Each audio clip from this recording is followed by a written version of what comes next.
Morning student, स्वागत है आपका भजनपाल भाटी इंटर कॉलेज के डिजिटल वर्ल्ड में। हमारा हिंदी काव्य खंड में आज जो प्रकरण होगा वो होगा वन पथ पर धनुषभंग और वन पथ पर, जो कि तुलसीदास द्वारा रचित है।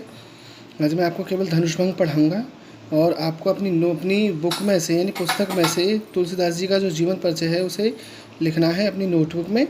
ठीक है, तो चलते हैं। सबसे पहले दोहा और उसके बाद ये चौपाई है। तो उदित उदयगिरी मंच पर रघुपर बाल पतंग, बिकसे संत सरोज सब हर्षे लोचन भृंग। तो उदित माने उदय होना है, उदयगिरी उदयाचल पर्वत हो गया, बाल पतंग हो गया छोटा सूरज, बिकसे का मतलब हो गया खिल जाना, सरोज माने कमल हो गए, हर्षे का मतलब है प्रसन्न हो जाना, लोचन माने नेत्र हैं और भृंग माने भौरे हैं, यानी भौरे रूपी नेत्र, नेत्र रूपी भौरे।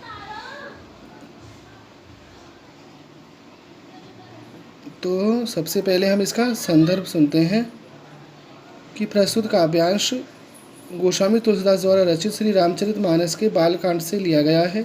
यह हमारी पाठ्यपुस्तक के काव्यखंड में धनुषभंग शीर्षक में संकलित है।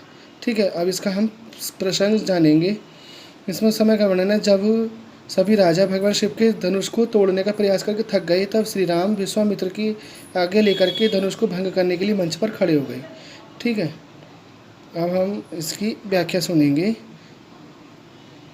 कि उदयाचल रूपी मंच पर यानी उदयाचल पर्वत रूपी मंच पर श्री राम रूपी बाल सूरज का उदय हो गया है और उनके उदय होने से जो संत रूपी कमल थे वो खिल गए हैं और उनके भौरे रूपी जो नेत्र हैं उन्होंने चमकना शुरू कर दिया, यानी उनके भौरे रूपी नेत्र जो है वो चमकने लगे हैं।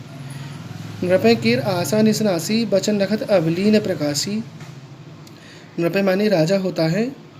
तो राजाओं की जो आशा रूपी रात्रि थी वो नष्ट हो गई और वचन रखत अवलीन प्रकाशी, और उनके जो वचन रूपी जो नक्षत्र थे उन्होंने चमकना बंद कर दिया।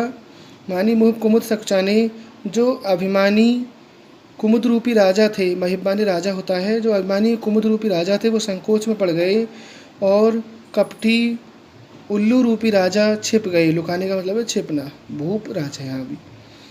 भय विशो कोकमुनि देवा, बरसे सुमन जनावे सेवा। सुमन माने पुष्प होते हैं। जो मुनि और देवतागण थे उन्हें ये डर था कि शिव धनुष को कोई भी नहीं तोड़ पाएगा और राजा जनक की जो प्रतिज्ञा थी वो व्यर्थ चली जाएगी। तो जब श्री राम ने धनुष भंग कर दिया तो सभी देवता और मुनि गण भी शोक से रहित हो गए और उन पर अपनी सेवा दर्शाने के लिए फूलों की वर्षा करने लगे।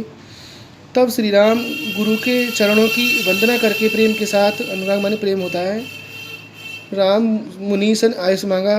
भगवान राम ने मुनिगण से आज्ञा मांगी।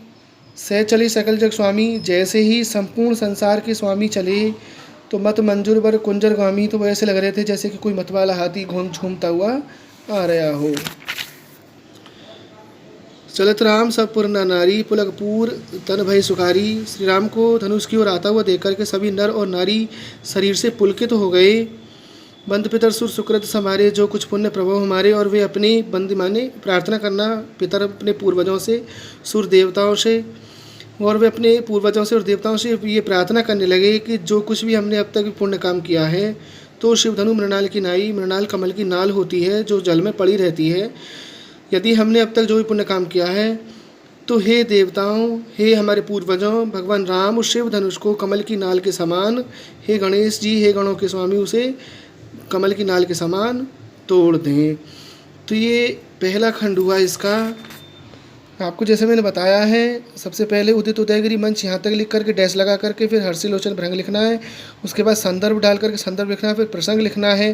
उसके बाद आप व्याख्या डालोगे तब आपको ये व्याख्या लिखनी है। अपनी नोटबुक में बहुत सुंदर हैंड राइटिंग में लिखनी है।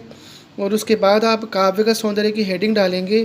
काव्य का सौंदर्य में आप जो छंद है वो दोहा और चौपाई दोनों लिखेंगे। इसमें जो भाषा है वो अवधी भाषा होगी। जो रस है इसमें रस आपको श्लेष अलंकार लिखना, यानी रस जो है वो आपको इसमें वीर रस लिखना है, श्लेष अलंकार लिखना है, अनुप्रास अलंकार लिखना है और उपमा अलंकार लिखना है। ठीक है, सब शक्ति लक्षणा लिखना है आपको। ठीक है, और नेक्स्ट वीडियो में अगली व्याख्या लेकर के आऊँगा। तब तक के लिए धन्यवाद।